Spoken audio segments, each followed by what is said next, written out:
देश का एक ऐसा राजघराना जिसमें 4 दशक से संपत्ति विवाद चल रहा है।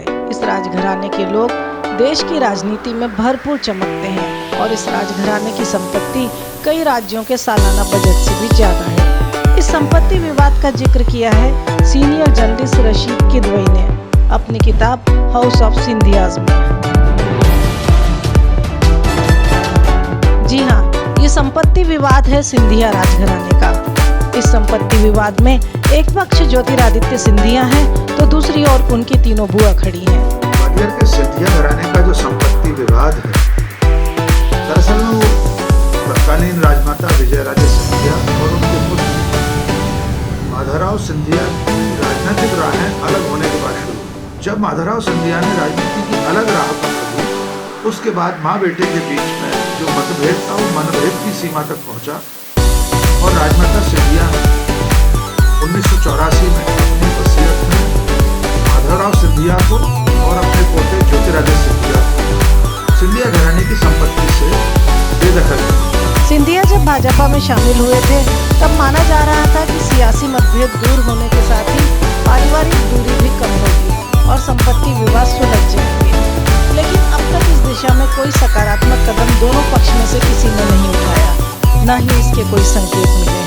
जीवाजीराव सिंधिया अपनी मृत्यु से पहले कोई वसीयत नहीं लिख गए, इसलिए राजमाता सिंधिया ने एकाधिकार अपने पास पाकर ये वसीयत कर दी कि माधवराव सिंधिया और उनके बेटे यानी कि पोते विजयराजे थे ज्योतिरादित्य, उन्हें इसमें संपत्ति में कोई हिस्सा नहीं। बाद में राजमाता सिंधिया की बेटियों के वकीलों ने उनकी तरफ से पक्ष रखा अदालत में कि ये माधवराव सिंधिया, इसलिए राजमाता की संपत्तियों में इनका बराबर है।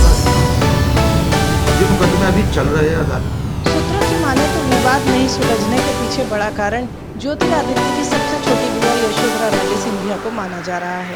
ग्वालियर चंबल अंचल में चर्चा जोरों पर है कि यशोधरा से बड़ी दोनों बहनें उषा राजे और वसुंधरा राजे सिंधिया संपत्ति विवाद में खास रुचि नहीं लेती, लेकिन यशोधरा अपने मायके की पुश्तैनी विरासत में हिस्सेदारी चाहती है। उसके पास इतनी संपत्तियां हैं कि उन्हें खुद नहीं मालूम उनकी दौलत, उनकी जमीन जायदाद कहाँ।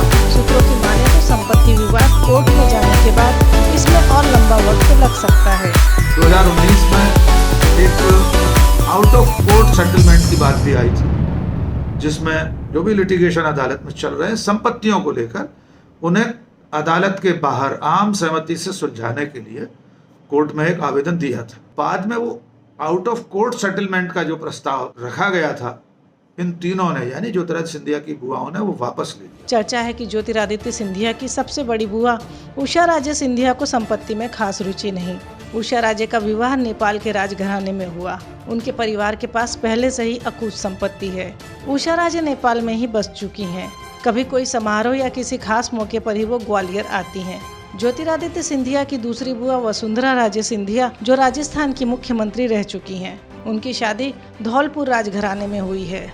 उनके परिवार के पास भी अकूत संपत्ति है। वसुंधरा और उनके बेटे दुष्यंत नहीं चाहते कि महल का संपत्ति विवाद लंबा खींचे। उन्हें महल की संपत्ति की जरूरत भी नहीं है। एक अवसर ऐसा आया जब मुंबई हाई कोर्ट ने राजमाता विजयराजे सिंधिया और माधवराव सिंधिया के बीच में संपत्ति का आधा बंटवारा कर दिया था। वहीं ज्योतिरादित्य सिंधिया की सबसे छोटी बुआ और शिवराज कैबिनेट में मंत्री यशोधरा राजे सिंधिया का मामला थोड़ा अलग है।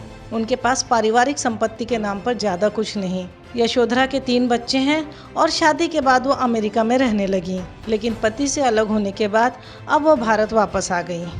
यहाँ सियासत में वे सक्रिय हो गई। चर्चा है कि यशोधरा राजे सिंधिया मायके की विरासत में हिस्सेदारी को लेकर सबसे ज्यादा गंभीर हैं। माना जा रहा है कि यदि कोर्ट के बाहर समझौता हुआ तो इसका ज्यादा अधिक लाभ यशोधरा को भी हो सकता है। ये विवाद किस परिणति पर पहुंचेगा, लेकिन ये सच है कि सिंधिया घराने में पिछले 30-40 साल से संपत्ति का विवाद अदालत के चौखट पर है। देखना होगा ये किस परिणाम पर है।